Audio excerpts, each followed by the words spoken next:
Assalamualaikum warahmatullahi wabarakatuh. Waalaikumsalam warahmatullahi wabarakatuh. Yang terhormat Ibu Kepala Sekolah SDN 013 Kasang Bangsawan, yang sama-sama kita hormati Bapak Ibu guru hebat yang hadir pada saat ini.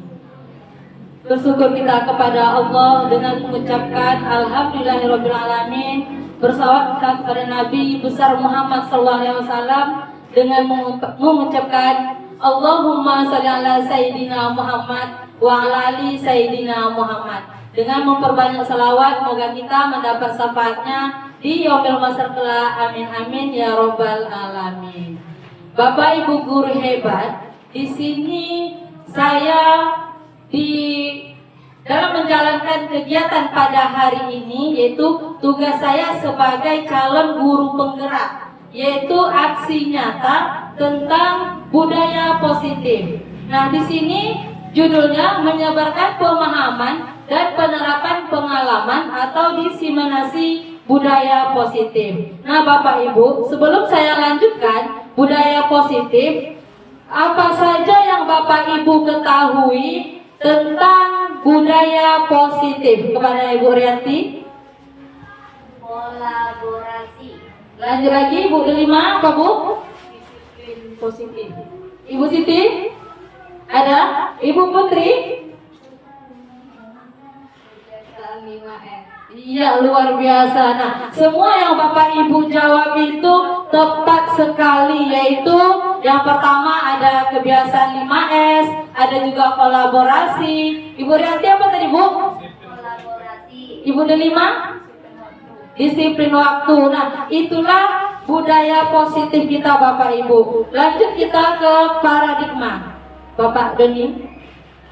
Nah, inilah konsep inti budaya positif. Apa saja yang terkandung di dalam budaya positif? Yang pertama Bapak Ibu, perubahan paradigma belajar. Yang kedua, disiplin positif. Yang ketiga, kebutuhan dasar manusia. Yang keempat, motivasi perilaku. Yang kelima, posisi kontrol. Dan yang keenam yaitu keyakinan kelas. Nah, kita lanjut dulu kepada yaitu perubahan paradigma belajar.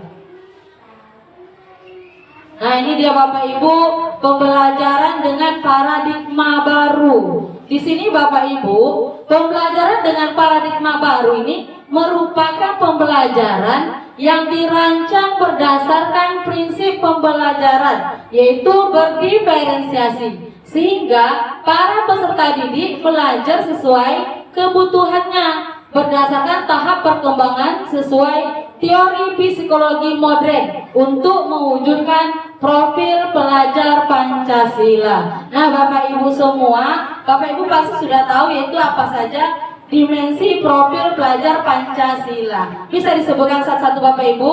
Yang pertama, beriman dan bertakwa kepada Tuhan Yang Maha Esa dan berakhlak mulia. Yang kedua apa lagi Pak Doni? Berkebinekaan global. Berkebinekaan global. Lanjut, gotong royong. Apa lagi? Mandiri.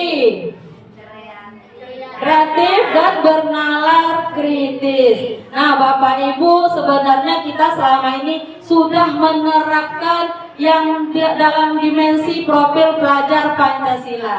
Nah, sekarang saya mau tanya kepada Bapak Ibu semua. Bapak Ibu mengajar di dalam kelas berdasarkan seperti ini. Kalau di filosofi KHD yaitu kita menghamba pada murid. Bapak Ibu di sini murid menghamba pada guru atau guru menghamba pada murid? Ibu Rianti, dipersilakan. Guru yang menghamba pada murid. Luar biasa untuk Bu Rianti. Bu Delima. Guru yang menghamba pada murid. Nah, tepat sekali, artinya sekolah kita sudah luar biasa. Sekolah kita sudah menerapkan yaitu filosofi Ki Hajar Dewantara. Lanjut Bapak Deni. Nah, ini miskonsepsi tentang teori kontrol. Di sini Bapak Ibu ada gambar tentang yang di belakang guru, yang di depan murid. Nah, seolah-olah ini yang pertama ilusi guru mengontrol murid. Bukan seperti itu ya Bapak Ibu. Kita tidak boleh memaksakan kehendak kita kepada murid, melainkan apa yang ada pada murid itu yang kita kembangkan. Seperti itu, ada gambar pistol. Seolah kita memaksa kehendak kita kepada murid. Itu tidak boleh kita lakukan kepada murid kita. Kita harus sesuai dengan minat bakat mereka. Ilusi yang kedua, bahwa semua penguatan positif efektif dan bermanfaat. Belum tentu ya Bapak Ibu, apa yang kita mau belum tentu sesuai dengan kemauan anak, belum tentu sesuai dengan minat dan bakat kemauan anak kita. Yang ilusi yang ketiga, ilusi bahwa kritik dan membuat rasa bersalah mampu membuatkan karakter. Tidak Bapak Ibu, ketika kita menghadapi anak kita yang punya kasus, kita akan membuat anak itu merasa bersalah. Contohnya apa? Ketika anak didik kita ada yang mencuri, kita langsung ngomong, "Nak, tadi mencuri ya?" Tidak seperti itu Bapak Ibu. Kita cari solusi dari awal dulu. Gimana kejadiannya? Jadi kita tidak langsung hanya menuduh kepada anak. Itulah dia membuat merasa bersalah. Itu tidak menguatkan karakter anak didik kita. Ilusi yang selanjutnya yaitu ilusi bahwa orang dewasa berhak memaksa. Nah Bapak Ibu, artinya kita sebagai guru, kita kan sudah orang dewasa. Kita tidak boleh memaksakan kehendak kita kepada siswa kita. Mentang-mentang kita sudah besar, kita S1, anak kita SD. Jadi tidak sama ya Bapak Ibu. Jadi kehendak kita tidak boleh kita paksakan kepada peserta didik kita. Ini dia Bapak Ibu, ini cara kita mengubah paradigma stimulus respon ke pendekatan teori kontrol. Ini ada dua pendekatan, yang pertama stimulus respon, yang kedua teori kontrol. Di sini realitas kebutuhan kita sama.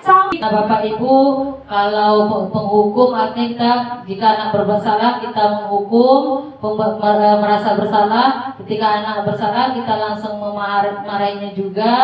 Terus teman, contohnya, mohon maaf anak ibu, jangan lupa ya tugasnya ya, segera ya anak ibu. Lanjut pemantau dan seterusnya manajer. Nah di sini manajer kita untuk bertanya kepada anak didik kita bagaimana caranya untuk memperbaikinya.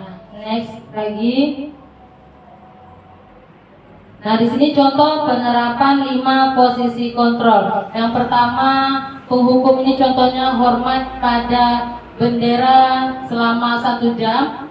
Pembuat merasa bersalah berapa kali Bapak Ibu harus memberitahu kamu selalu saja mengecewakan Bapak Ibu. Itu pembuat merasa bersalah. Lanjut lagi, ini teman, ayo dong ikuti aturan sekolah, tolong bantu ibu bapak ya sekali ini. Ya sudah, tidak apa-apa, lain kali jangan sampai berbuat seperti ini lagi. Itu kontroversinya itu sebagai teman. Selanjutnya sebagai pemantau, kamu sudah melanggar peraturan sekolah, kamu tahu konsekuensinya. Setelah upacara kamu beli atributnya ke koperasi dan jangan diulangi lagi. Itu namanya pemantau. Lagi lanjut, yang ini manajer. Nah manajer nih, apakah kamu tahu kesalahanmu? Kira-kira bagaimana kamu memperbaiki kesalahanmu? Nah di manajer ini kita mengajukan beberapa pertanyaan untuk mengubah karakter anak menjadi lebih baik Bapak Ibu. Lanjut lagi, Bapak Ibu, mana tahu selama ini Bapak Ibu sebagai apa? Apakah pemantau, apakah sebagai teman, apakah penghukum, apakah membuat merasa bersalah, atau manajer? Ini posisi kontrol, apakah kamu? Saya kecewa sekali dengan kamu. Kamu tidak pernah benar melakukannya. Apa rencanamu untuk menyelesaikan masalah hari ini? Ayolah lakukan demi Bapak Ibu ya. Kamu tidak pernah mendapatkan nilai jika mengerjakan tugas. Nah ini Bapak Ibu, posisi kontrol apakah kamu? Jadi artinya Bapak Ibu terhadap anak didik kita. Nah inilah contoh-contohnya. Jadi dari contoh ini kita sebagai apa Bapak Ibu? Nanti kita lanjutkan lagi. Nih kita sekarang lanjut yaitu masalah keyakinan kelas ya Bapak Ibu. Mengapa keyakinan kelas? Mengapa bukan peraturan kelas. Bantu jawab Bapak Doni. Lanjut lagi, ini dia pembentukan keyakinan kelas. Nah, keyakinan kelas ini Bapak Ibu ada tahapan-tahapannya. Yang pertama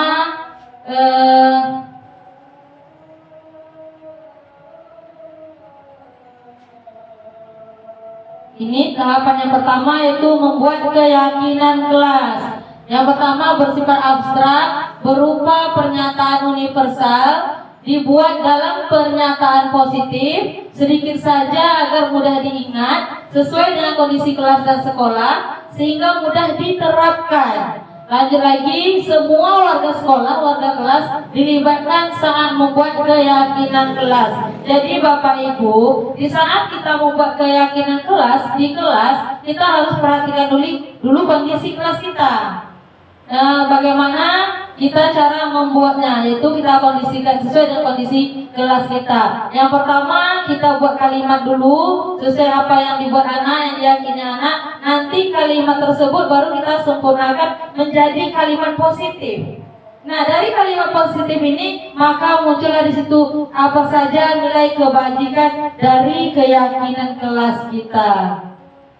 Lanjut lagi, ini adalah segitiga restitusi. Nah, segitiga restitusi ini apa Bapak Ibu? Di sini suatu proses dialog yang dijalankan oleh guru agar dapat menghasilkan murid yang mandiri dan bertanggung jawab. Nah, ada tahapan segitiga restitusi ini. Segitiga restitusi ini Bapak Ibu, itulah yang harus kita punyai di dalam diri kita. Ini untuk menyelesaikan kasus-kasus kita yang ada di sekolah ini. Ada tahapan segitiga restitusi, yaitu menstabilkan identitas, validasi tindakan yang salah, dan menanyakan keyakinan kelas. Lanjut lagi, ini contohnya kalau kita menstabilkan identitas. Seperti yang pertama, berdasarkan prinsip membuat kesalahan adalah bagian dari proses pembelajaran Bapak Ibu. Nah, apa contohnya? Berbuat salah itu wajar. Tidak ada manusia yang sempurna. Ibu, bapak juga pernah melakukan itu. Lanjut lagi, ibu bapak tidak mau mencari siapa yang salah, tapi ibu bapak ingin mencari solusinya Bapak Ibu. Terus lagi, kamu berhak merasa begitu. Itulah contoh-contoh kalimat untuk menstabilkan identitas Bapak Ibu. Nah, di sini tahapan yang kedua, kita harus lakukan ini Bapak Ibu, yaitu validasi tindakan yang salah. Apa kalimatnya? Kamu pasti punya alasan mengapa melakukan hal itu. Lanjut lagi, padahal kamu bisa melakukannya yang lebih buruk dari ini ya. Kamu patut bangga karena telah melindungi sesuatu yang penting buatmu. Lagi lanjut, kamu melakukannya karena mempertahankan sesuatu yang penting bagimu. Lanjut lagi, menanyakan keyakinan kelas. Nah, tahap berikutnya Bapak Ibu, kita harus menanyakan keyakinan kelas. Apa contoh kalimatnya? Apa keyakinan kelas kita? Nilai-nilai apa yang telah disepakati bersama? Seperti apa gambaran sebuah kelas yang ideal menurut kamu? Lanjut, kamu ingin menjadi orang yang seperti apa? Nah, inilah yang harus kita lakukan Bapak Ibu ketika anak didik kita berbuat kesalahan atau ada kasus-kasus yang bisa ditangani dengan segitiga restitusi Bapak Ibu. Nah, ini penutup Bapak Ibu. Jadi dalam program disiplin positif, hendaknya guru memiliki standar kepribadian profesional dan sosial yang baik, di mana guru mampu merefleksi dirinya dalam posisi kontrol saat ini. Bagaimana perjalanan dirinya sebagai among, yaitu manajer Bapak Ibu, yang menuntut murid-muridnya menjadi insan yang mandiri, merdeka, dan bertanggung jawab, yaitu standar nasional pendidikan. Jadi Bapak Ibu, budaya positif ini hendaknya kita terapkan di sekolah kita. Kita di sini sama-sama belajar Bapak Ibu untuk memperbaiki diri kita agar anak didik kita belajar di sekolah ini dengan nyaman, dengan tenang, dan menjadikan siswa kita yang berkarakter sesuai dengan profil pelajar Pancasila. Baiklah Bapak Ibu, itulah presentasi mengenai tugas saya, yaitu aksi nyata, yaitu di budaya positif. Jadi saya harapkan di sini kita sama-sama belajar ya Bapak Ibu, agar sekolah kita lebih nyaman untuk anak didik kita. Di sini Bapak Ibu saya akhiri. Assalamualaikum warahmatullahi wabarakatuh. Waalaikumsalam warahmatullahi wabarakatuh. Assalamualaikum warahmatullahi wabarakatuh. Nama saya Muhammad Joni. Saya wali kelas dari kelas 5B. Di sini saya ucapkan ribuan terima kasih kepada Ibu Dewi Karmila SPD yang telah memaparkan tentang budaya positif. Alhamdulillah, mudah-mudahan bisa saya terapkan dalam kelas saya maupun dalam sekolah saya, yaitu SDN 013 Kasamasawan. Terima kasih.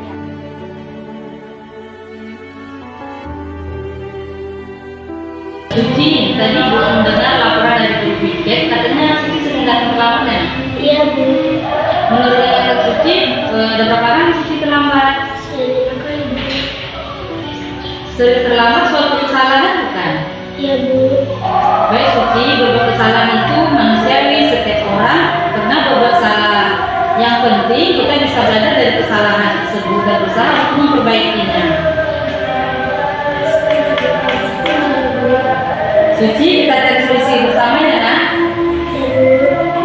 Suci sering datang terlambat ke sekolah pasti punya alasan. Apa punya alasannya nak? Karena saya sering begadang Bu, sambil main HP jadi kurang tidur. Kamu tahu keyakinan kelas yang sudah Suci sepakati? Tahu Bu? Kalau terlambat datang sekolah sesuai dengan keyakinan kelas kita tidak? Tidak Bu. Menurut Suci, keyakinan kelas apa yang sudah Suci langgar? Disiplin Bu. Menurut Suci, disiplin itu penting tidak untuk kita?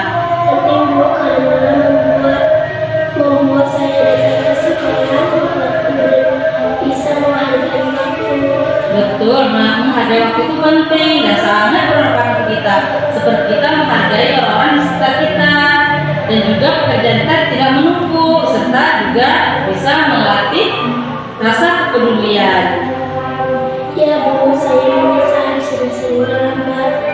Bu, mohon maaf ya sudah sering terlambat. Ya Suci, sikap yang sudah sangat baik sudah Suci lakukan dengan cara minta maaf. Menurut Suci, apa yang Suci lakukan agar Suci tidak datang terlambat lagi? Saya akan jadi lebih cepat dan tidak begadang lagi agar tidak datang terlambat ke sekolah. Baik Suci, sudah menemukan solusi dan Ibu akan bekerjasama dengan orang tua Suci agar tidak datang lagi terlambat ke sekolah. Nah, Terima kasih Bu. ya terima kasih kembali Suci.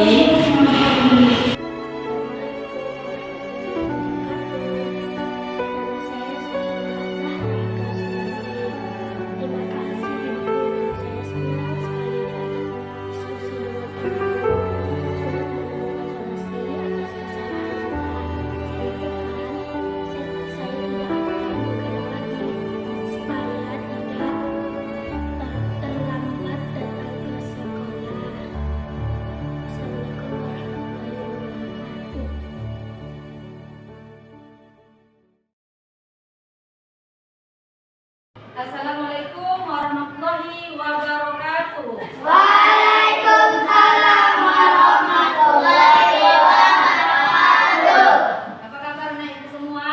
Alhamdulillah baik. Jadi alhamdulillah pagi ini anak ibu sehat semua dan hadir semua bisa mengikuti pelajaran pada hari ini. Nah, anak ibu semuanya, kita pada pagi ini kita akan membuat itu keyakinan kelas. Ada anak ibu tahu apa itu keyakinan kelas? Tahu anak ibu? Sudah pernah dengar? Nah, sekarang ibu ulangi lagi yaitu keyakinan kelas. Keyakinan kelas itu anak ibu suatu peraturan atau suatu arahan yang diyakini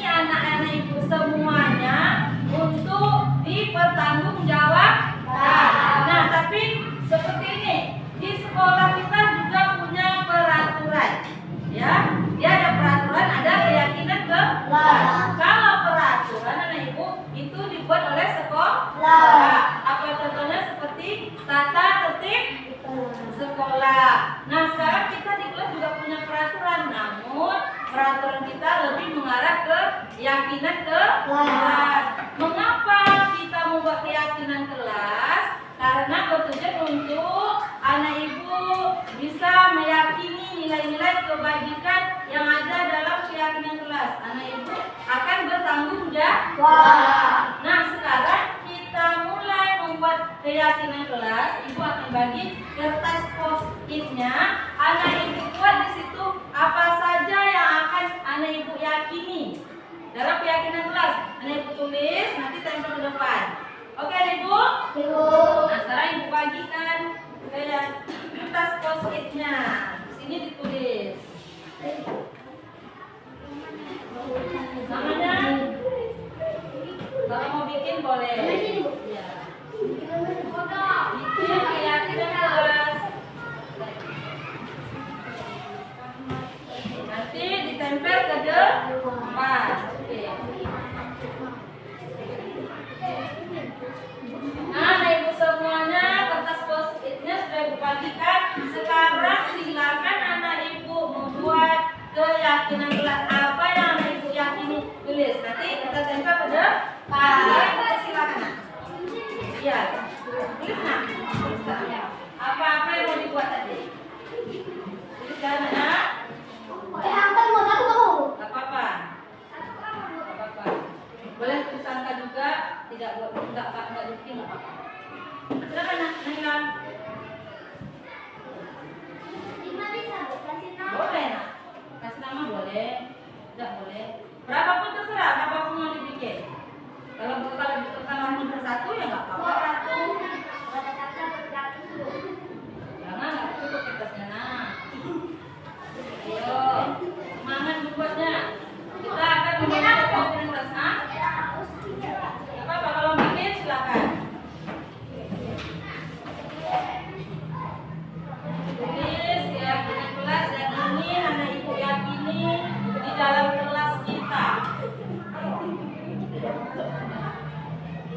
Oke, dari yang siap anak ibu. Silakan ditulis apa yang mau dibuat.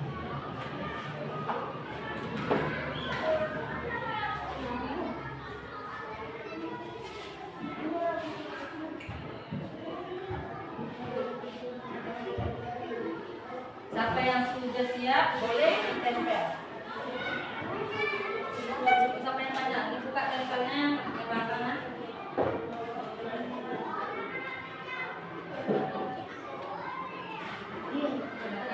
Iya, Bapak. Silakan. Sudah waktunya menempel. Siapa sudah siap? Sudah. Gak apa-apa nak, cepat. Satu aja. Satu boleh nak.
Antinya semeja-semeja.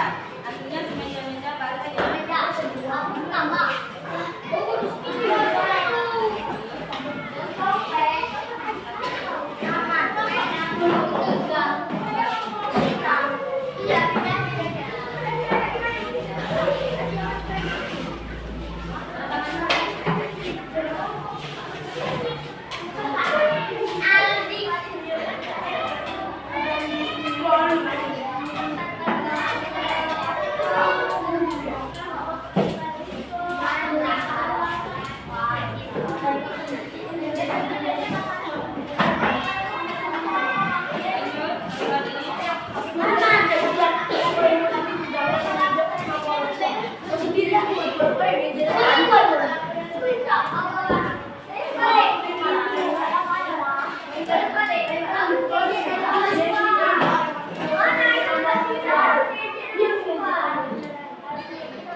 Oke nih Ibu, semuanya sudah menandatangani kesepakatan keyakinan kelas kita.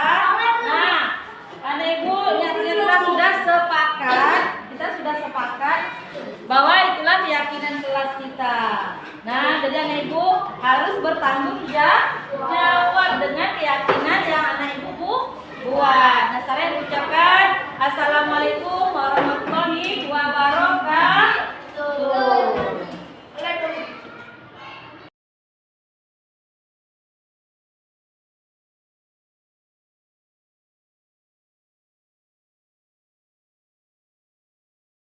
Assalamualaikum warahmatullahi wabarakatuh. Perkenalkan saya Nazrul Kila dari kelas 6. Assalamualaikum warahmatullahi wabarakatuh.